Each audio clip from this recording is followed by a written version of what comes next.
How you doing, everybody? This is John, and welcome to John's Long Box. Today, it's Morbin time, and you'll see why. Okay, we're looking at Vampire Tales. This is number 1, Marvel Monster Group, Legend of the Living Dead. Mind-boggling first issue. Look at that cover. Lord Ruthven, right? From the fearsome book Vampire.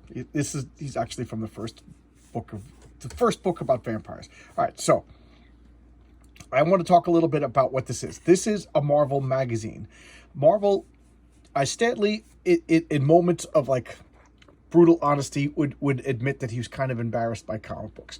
Stan Lee's real name was Stanley Lieber, and Stanley Lieber wanted to write the All-American novel. He wanted to be remembered as a great novelist. Sadly, he never got a chance to write the Great American Novel, and he changed his name to Stan Lee and published comic books because he was kind of embarrassed by it, whatever. And he wanted to save the name Stan Lee for his Stanley Lieber for his novel that he never wrote. So he became known as Stan Lee for the rest of his life.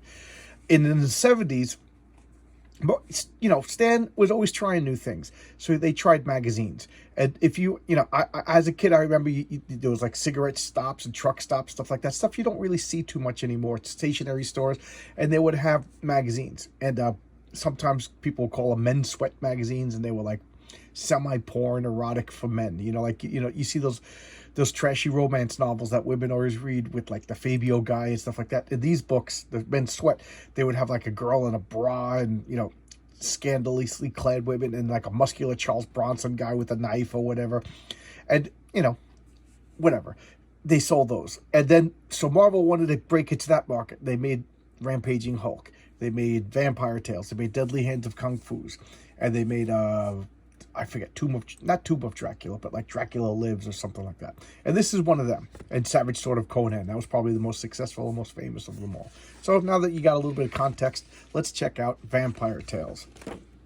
Not the best condition, but it's what I got. So here.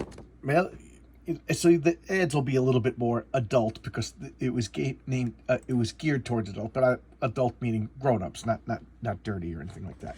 I remember because when I wanted to get one of these and it said, Dracula Lives or something like that, adult fiction, my parents wouldn't let me read it because they thought it would be porn. So let's look at the edition. Vampire Tales, Marvel Comics Group, 1973. Editor Roy Thomas, production Saul Brodsky. No, Saul Brodsky wasn't the owner. And staff Marv Wolfman, Jerry Conway, Don McGregor, Tony Isabella, Murray Friedman. And look at these writers. Chris Claremont, Mark Cavanier, Gardner Fox from DC, Steve Gerber, Ron Gouliard is the only one I don't really know, and Roy Thomas, artist.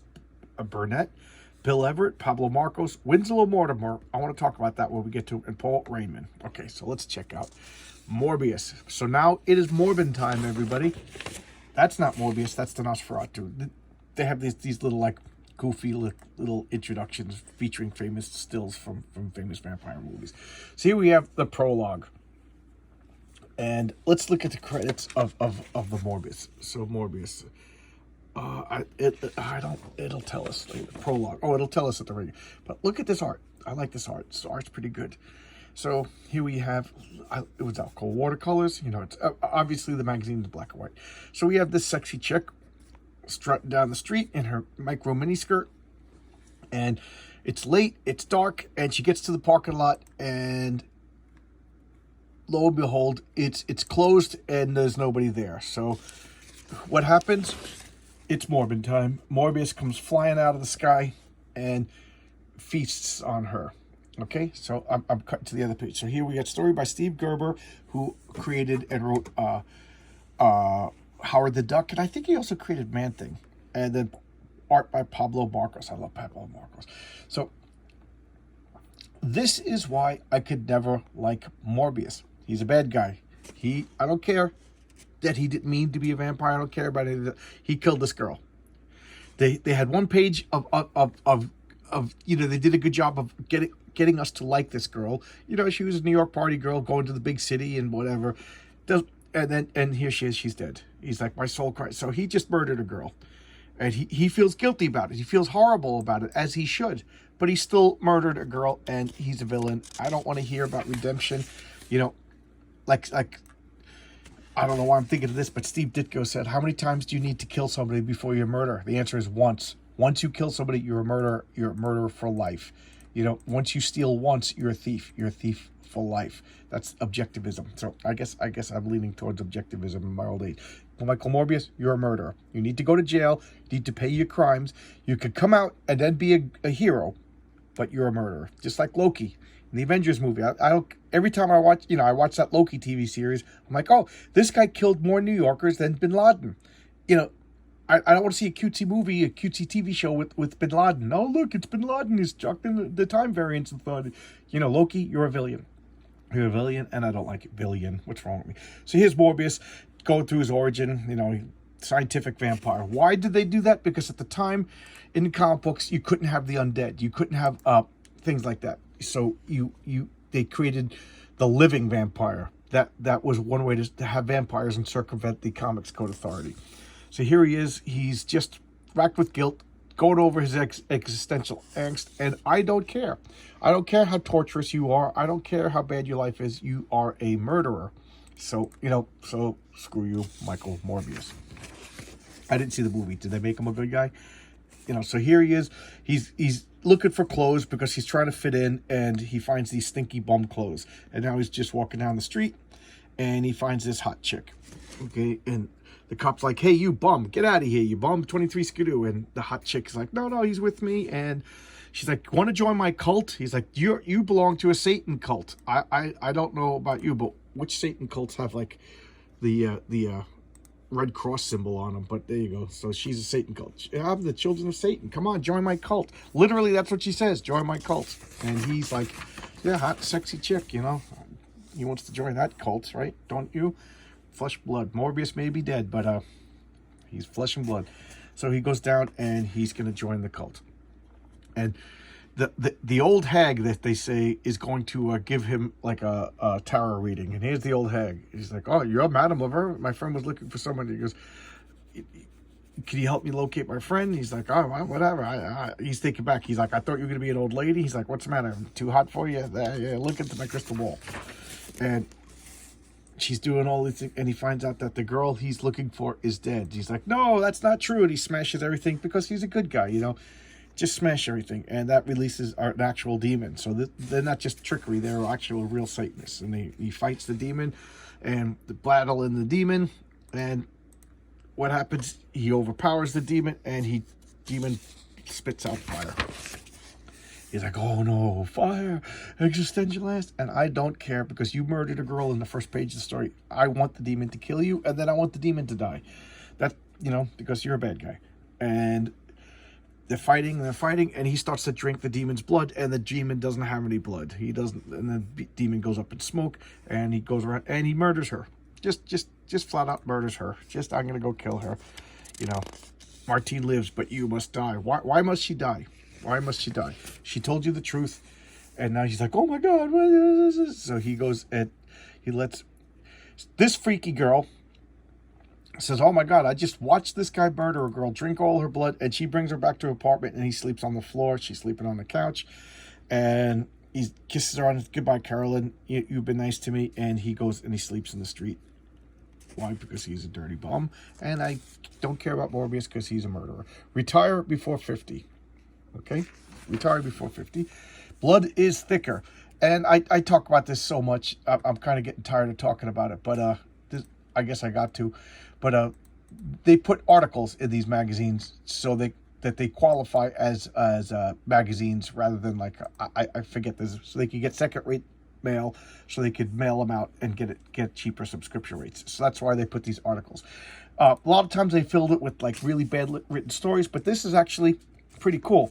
First off, this is written by Roy Thomas, I think, and this is just explaining the philosophy of the magazine. I read all these. These are pretty cool. And look at this gorgeous Barry Windsor art. Barry Windsor doing Conan. Oh, man, that is just amazing.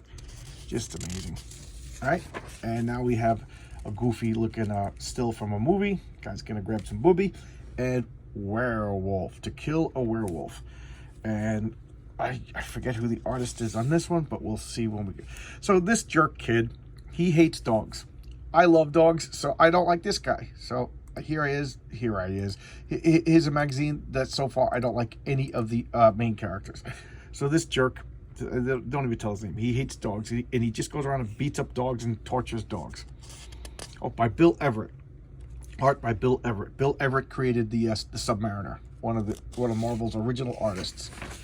And here he is, he's laughing as he's mean to the dogs. Now he's grown up, and he carries around a gun, and he buys like a big house in the woods. He's like, yeah, I'm gonna go shoot dogs. And he's like, why you can't shoot? His butler's like, get out of my way. If dogs are on my property, I'm gonna shoot them. So that's his biggest enjoyment, is to kill dogs. So he goes around and he shoots dogs, and while he's in the wood, this wolf bites him.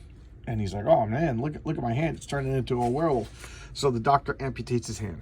So there you go, amputate the hand, and now he's doubly pissed off. So he's going to go out and kill wolves and dogs. And he hires this guy. This is the only thing that made me, took me out of the story. He enjoys killing dogs. So why did he hire somebody else to hunt dogs? You know what I mean? Like, if I enjoy Pinochle, I'm not going to hire somebody else to play Pinochle, but whatever. So he hires this guy to hunt dogs. So he's going around and they're hunting dogs together. Maybe because he doesn't have an arm. I don't know. And now he's like, oh my God, what's happening? I thought I amputated my arm, and boom, he turns into a werewolf. So there you go. He's a werewolf now. You can predict what's going to happen. He's running around freaking out. This guy comes in, and what he told the guy, he goes, doesn't matter what I say, don't matter what I do, you kill dogs, which is an odd thing to tell somebody. So he's like, all right, yeah, you hired me to kill dogs, I'll kill dogs and wolves. So now he writes a note, don't kill me, don't kill this dog, I changed my mind, take your money, you're fired, go home.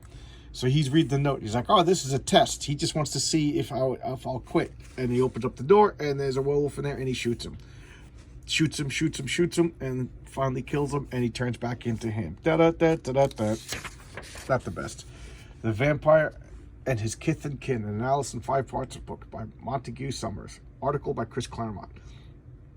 So they're reviewing this book by Montague Summers about vampires. So it was actually pretty good because, Chris Claremont. And I think Chris Claremont got paid by the word, because this article takes a long time to not really say much. But it was kind of interesting. So pictures from movies. And here's another Marvel. This was Crazy Magazine. This was like the poor man's Mad Magazine. So this was Marvel Comics doing comedy like Mad Magazine. So I remember as a kid, I would get mad, I would get crazy, and I would get cracked. All 3 of them, And, we had like little camps. Mad Magazine's the best. No Crazy's the best. No Crack's the best. They're there. And Tales of the Zombie. Here's another magazine. Get a badge for conservation. Okay? There you go. Here's Christopher Lee. That's Sauron. Saruman, rather. Okay, here's The Vampire. This is it's a condensed retelling of the first official vampire novel, The Vampire, by based on the classic tale by John Polidori. John Polidori was Lord Byron's doctor, and Lord Byron wrote of the first vampire novel, and he based his vampire, Lord Ruthven, I can never say that, on Lord Byron. So I guess he had like a love-hate, like frenemy situation going on with Lord Byron, because it's not very flattering. You read the book like, oh, it's based on you. He's like, oh God. So, and here's what I wanted to talk about. So this is by Roy Thomas. Roy Thomas was hired by Stan Lee. Roy Thomas was 25 years old when he got hired. He was a school teacher who loved comics, and this guy is, I said this all the time, he's a walking encyclopedia of all things comic books. He's still alive. He does Alter Ego magazine, which I'm ashamed to admit I've never read. I should pick up some issues of it, and it's a comic book resource. Roy Thomas is a comic book resource. He's an authority, and again, I think he was one of the second generation comic book writers, meaning he was one of the first new people hired. It was all like original talent at the time. So I'm rambling, but here's what I want to talk about: Winslow Mortimer. Winslow Mortimer was the artist. I showcased a few of his comics. It was Chili, the girl model with the red head. That was Winslow Mortimer, and The Adventures of Bob Hope. Those are 2 of my old videos. So Winslow Mortimer, to me, was a humorous, cutie girl artist. And here he is drawing this. Now, I could see some resemblance. Like, the face is kind of the same. I thought he draws pretty girls. And but look at this. Look at this detailing. The guy's face and the woman's face is kind of like... And Winslow Mortimer, like he kind of did like Archie kind of stuff, just like I don't want to say girly magazines because that implies dirty, but like girls comics, like models, Millie the Model and stuff. I don't know if he did Billy the Model, but he did Chili. So look at this. This is him doing a flat out moody vampire story, and it really works. Look at these details. Look at this panel. This is just some stain on the paper. So this is the vampire. This is Lord Ruthven, and he's like charming. He's kind of aloof. He doesn't talk to people, but there's something like magnetic about him that like everybody's drawn to him. Like that's perfect like description, and it's also how people described Lord Byron. So he just shows up and like doesn't talk, and all the women are drawn to him, and he goes to all the meetings and dominates the meetings, even though he doesn't really say anything, and like he just does business because he's just this charismatic being. So he goes to the character that's based on Polidori, and he's like, let's go to Greece. This is so boring. Let's just go to, so that they're the idle rich. So he's like, okay. So they get and they discuss the details, and they go to Greece, and he's like, your sister's so beautiful, blah blah blah. She's single, and he's just like, there's something about him I don't like. He's giving me the creeps, and now he's hitting on my sister, but I already agreed that I'm going to go to Greece with him. So they go to Greece. And while he's there, Lord Ruthven just leaves him and takes two girls and disappears. And he's like, because first I was amused, but then I gazed more closely and the music abruptly ceased. For they were young women, the first full bloom of maturity, scarcely older than my own sister Jessica. And suddenly, without warning, my blood ran cold. I found revulsion rising with... So he's just not liking him anymore. And he's like... So they were on their way to Greece when this happened. They were in Madrid. So he's just like, I'm going to Greece without him. He's like, just I can't deal with them. And when he gets to Greece, he finds what's her name? I forget her name, but just a beautiful country maiden who's like making the bed for him and everything. And just look at her, she's got huge tracts of land. And Ianthe, he's like, I hope you like our stay. And he's like, oh, you want to go for a walk tomorrow? He's like, let's go for a walk. She's like, I work. So she takes him for a walk. And this is the closest to Winslow Mortimer that I recognize from the girl model comics, but with a little bit more moodiness. But this is kind of how he draws girls. Just tell me that's not cute as a button. And then they're walking, and she's showing him ruins. He's like, yeah, I used to come here a lot, but now I don't go here, especially at night. And she's all cute and like a doll, like just so sweet. And they're holding hands. He's starting to like her, and now he's like, this is like, people don't come to my village anymore, and he goes, because there's a vampire who lives here. And he's like, don't talk about vampires. The girl's starting to freak out. She's like, people don't come to my village anymore because of the vampires. He's like, promise you won't look for them. You're a nice guy, and I don't want anything to happen to you. And he's like, all right. He's a sophisticated Englishman. He doesn't believe in vampires. So that night, something comes to the window and freaks her out. And, and now Lord Ruthven shows up. Notice he's out in the daylight. This is like before the rules of vampires have been set up. Even in Dracula walked around in the daylight too. So, the rules of vampires were fast and loose at this point. So now he's like, hey, where's your daughter? He's like, I don't know where she is, but if you go look for her, but you could be back before nightfall. He's like, oh. So now the cute, innocent girl, and now she's like, where is he? So they made a mistake, classic, and now she's going to look for him. Dun, dun, dun. So they run around looking for each other, and what happens? Lord Ruthven attacks, and he's like, how dare you take away that guy? But he doesn't know it's Lord Ruthven. He just knows it's the vampire. He fights him off, and actually, I don't think he knew that was his friend, and then he sees it's his friend, and he gets fought off by the neighborhood, and then there's the girl. Oh, mother of God. She's dead. So Lord Ruthven killed the girl that he started to like. And then he gets back, and it's Lord Ruthven. It's like, something about him is repulsive. I'm going back home. So he gets back home, and what does he do when he gets home? He finds out that Lord Ruthven is, there you go, he's engaged to his sister. He goes, remember your sacred vow. You can't harm your brother. He goes, as long as you live. I have a copy of that book, Vampire. I just haven't read it. That's another one of my exceptions. I buy too many books, and I don't read them. And I got way too many books. I should do a showcase on my bookshelves that's upstairs. All right, so now we have Satan Can Wait. And, oh, I forget who drew this. But this guy, he's a hardworking but happy man without a worry in the world. You know, he's just a good family man. His only vice is after dinner, he walks to the local pub, you know, and he likes to have a drink with the boys. So here he is walking to the, you know, I picture like Queens or something like that. And everybody, hey, how you doing? And he's such like a well-respected guy that they always ask him to like settle their arguments.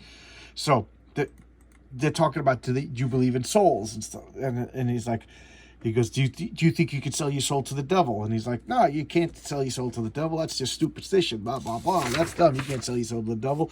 So then this guy walks in and goes, oh, yeah? If you don't think you can sell your devil? Here, you sell me your soul for $1 million. Here, just sign it. If you don't believe in this nonsense, then you can sign it. His friend's like, don't sign it. Don't sign it. And he's like, okay, yeah. So he kind of get pressured into it because he said it's impossible to sell your soul to the devil. And he signed it. And, you know, we all know that was the real devil.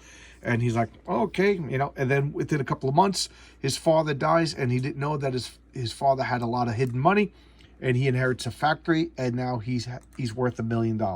But he lost his father, and now he's working all the time, and he lost his family. And here he goes, he gets all of his $1 million, and the guy's like, I'm here to collect your soul. He's like, that's a gag, and he, you know, and I'm ready, and now he goes off and submits to the devil. And here we got the...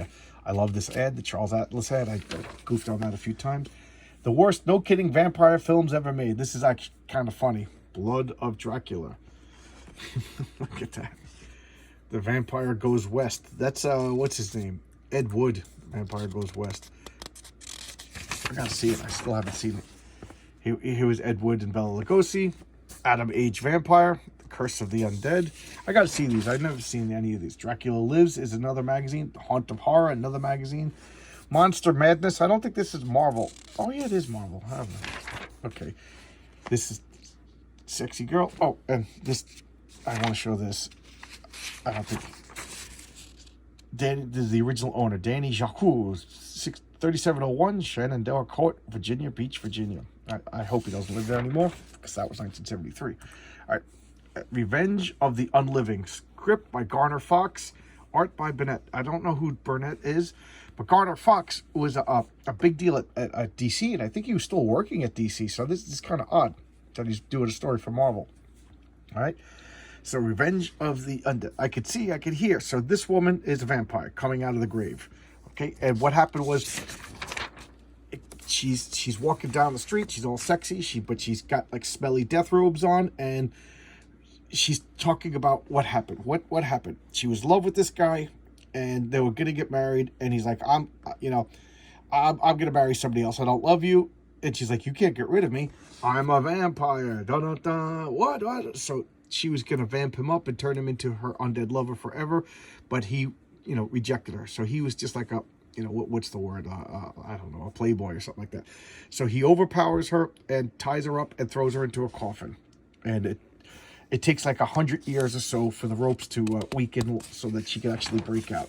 So she's like, oh, it must have been 100 years. So he's dead. I will go after his grandson. So she kills somebody. She kills a woman and then takes the woman's clothes. She's like, look at the clothes. Not allowed for modesty. And then she transforms into a bat. And she's look at this guy fixing an antenna. That's where her lover used to live. And there he is. Grandson, spitting image of old grandpa, the old playboy.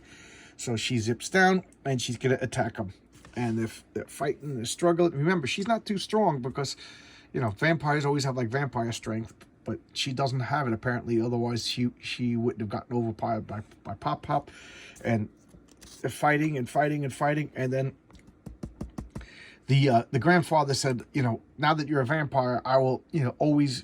When he tied her up through the coffin, he said, I will always fight you, because I don't like vampires. I'm a ladies' man, but I'm not a bad guy. I don't like vampires. So now he climbs out of the grave and he stabs her with the antenna, and he's like, I could have sworn I saw something up there. What happened? Did I dream everything? I guess I'll never know. And there's Morbius, the character. I just don't like him. Terrible name, and he murders people, so he can't be a hero. And there you go. That's the whole Vampire Tales. All right. I love these old Marvel magazines. Again, they were like forbidden fruit because my parents said I couldn't have them because there was, they were in literally like next to Playboys and Hustlers and stuff like that. So she thought that they were dirty. The funniest thing is the only like inappropriate, if you want to say that, was boobies, was naked boobies, and that was in Savage Tales #1, and it was a story by Stan Lee and John Buscema. So there you go. They're the Femizons, and they had boobies in it. But other than that, I mean, it's just murder and vampire stuff, and it's not even particularly gory. This is like really mild, I guess, by today's standards. One episode of Game of Thrones is got more blood and nudity and violence and than these adult magazines. But that's 1973 for you. All right, so that's Vampire Tales. I hope you like that. I'll see you tomorrow with another video. And yeah, I'm back to working a lot of hours, guys. So so that's why there hasn't been a video. I try to do one a day, but I just can't do it. The spirit is willing, but the flesh is weak. And I think the next video I'll do a DC Who's Who #2. Okay, please request some videos, and I'll do my best to showcase the videos that you guys request. All right, I'll see you tomorrow. Thanks a lot. Bye bye.